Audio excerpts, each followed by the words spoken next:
It had been almost a year since my husband, Mark, left for his overseas work assignment. I had supported his decision from the beginning. It was a big opportunity and financially rewarding. But no amount of reasoning or logical thought could fill the growing emptiness in my heart and home. The house felt colder, quieter, even with the TV blaring or the windows open. It didn't take long before loneliness started creeping into my bones, like a slow fog that refused to lift. Mark and I had been married for over 20 years.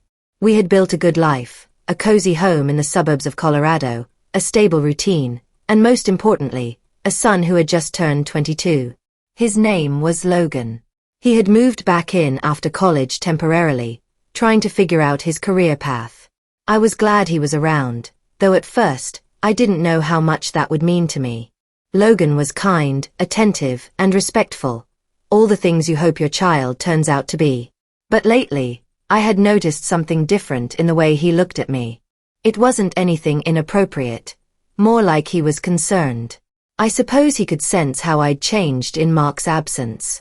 My usual sparkle was dimmer, my energy lower, and my laughter far more rare. It all came to a head one rainy Thursday afternoon. I had just gotten home from the grocery store. My coat was soaked, my hair stuck to my face, and I felt utterly drained. I sat at the kitchen table staring out the window, watching the raindrops race each other down the glass. That's when Logan came in from his room. "Hey, Mom," he said, pulling up a chair across from me. "You okay?" I nodded half-heartedly. "Just tired." He studied me quietly, then stood up and made tea, something Mark used to do for me all the time. He placed the mug in front of me with a soft smile. "You don't have to say it, Mom. I know you miss him." I blinked, surprised. "Is it that obvious?" "You've been quieter," he said gently, "and a little sad." I reached for the tea. "I didn't want to worry you." He leaned forward, placing his hand over mine. "You're not alone here. You know that, right?" Those words hit deeper than he probably intended. I squeezed his hand back and smiled, though tears welled in my eyes. "Thanks, baby. That means a lot." From that day on, something shifted between us. Logan started spending more time with me. We began having lunch together, watching movies in the evening, even going on weekend drives. He made me laugh again, really laugh, with his ridiculous impressions and old childhood stories I'd forgotten. He reminded me of a version of myself I thought I'd lost. One Saturday, he surprised me with a picnic in the backyard. He set up a blanket, packed sandwiches, lemonade, and even brought out my old favorite chocolate chip cookies. I stared at the scene, heart full. "You really did all this?" I asked, touched. He shrugged. "You deserve to feel special." We sat under the big oak tree, the summer breeze rustling the leaves overhead. As we talked and ate, I noticed how grown up he had become, not just physically, but emotionally. He wasn't the awkward teen I remembered. He was a man now. Thoughtful, present, strong. As the sun began to set, the sky painted in shades of orange and pink, he looked at me and said, "I never realized how much I needed this too." "What do you mean?" I thought moving back in would feel like taking a step backward. But being here with you, it's helped me figure out who I want to be. I reached out and brushed a lock of hair from his forehead, like I had done when he was little. "You're already someone I'm proud of." Over the next few weeks, our bond deepened.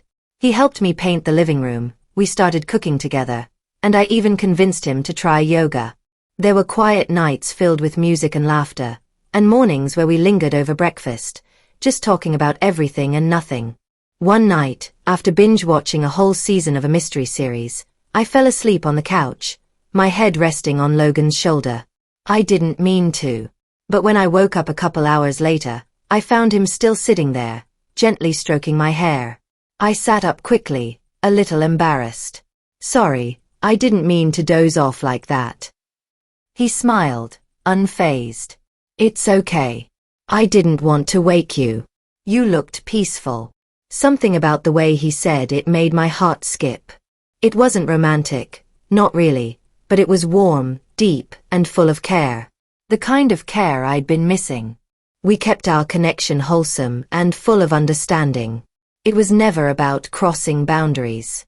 It was about rediscovering joy, laughter, and companionship through family love. Through the difficult months, Logan became my rock. Not just a son, but my closest friend.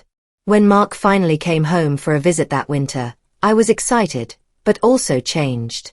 He noticed immediately. "You're glowing," he said, holding my hands. "I was worried you'd be worn out, but you seem stronger than ever." I smiled. Logan's been wonderful. He really helped me through the rough days. Mark chuckled. "Well, I owe him one." That night, all three of us sat down for dinner together. The laughter around the table was familiar again. Warm, natural. But now, it came with a quiet awareness that family isn't just about routine or tradition. It's about showing up for each other in the unexpected moments. It's about holding space, listening, and truly being present.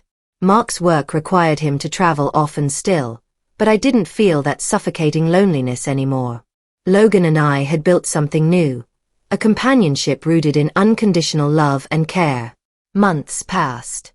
Logan got a job offer in another state.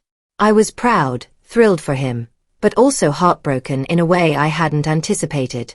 When we stood by his car on moving day, I fought back tears. "You've been my anchor," I whispered. "I don't know how I'll fill the space you're leaving." He hugged me tight. "You'll be okay, Mom. You taught me how to love and care. Now it's your turn to do that for yourself." I watched him drive off, feeling the kind of ache only a mother understands. But I also felt grateful, for the months we shared, for the strength he helped me find, and for the healing that came in the most unexpected form. Without my husband, I had felt so alone. But my son reminded me how full life could still be, how powerful love could be, even in the quiet, even in the ordinary.